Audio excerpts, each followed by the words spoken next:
काल रात्री झालेल्या अवकाळी पाऊस आणि गारपिटीमुळे छत्रपती संभाजीनगर जिल्ह्यातील गंगापूर तालुक्यातील मोठं नुकसान झालं आहे। शेतकऱ्यांचा कापणीसाठी तयार असलेला गहू पूर्णपणे आडवा पडल्याचे चित्र पाहायला मिळत आहे। हात तोंडाशी आलेला घास निसर्गाने हिरावून घेतल्याने शेतकरी हवालदिल झाले आहे।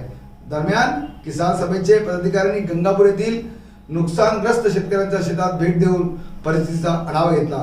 भारतीय कम्युनिस्ट पक्षाचे नेते तसेच किसान सभा नेते ॲडव्होकेट अभय टकसाल यांनी तत्काळ पंचनामे करून शेतकऱ्यांना नुकसान भरपाई द्यावी अशी जोरदार मागणी शासनाकडे केली आहे।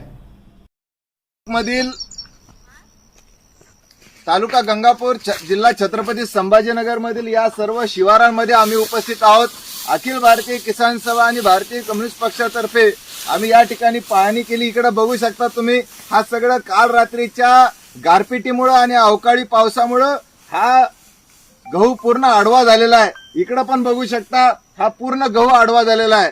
हे आमचे रवींद्र जमदडे आणि गंगाधर जमदडेंचं शेत आहे। हे आमच्या वाहेदभाईंचं शेत आहे। या ठिकाणी जे आहे ते सगळं पीक आडवा झालेला आहे आणि आमची मागणी आहे की 50,000 एकरी आम्हाला नुकसान भरपाई मिळाली पाहिजे। तातडीने सर्वे झाला पाहिजे। सर, ही जी नुकसान झाली पूर्ण आमची हे बघून घ्या, 5 एकर पूर्ण गहू पूर्ण झोपलेला आहे, इकडचं पण झोपलेला आहे।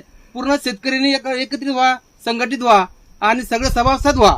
सगळे सभासद माझा नंबर घ्या, 9326 46 9386 ह्या नंबरवर संपर्क करा आणि सभासद व्हा।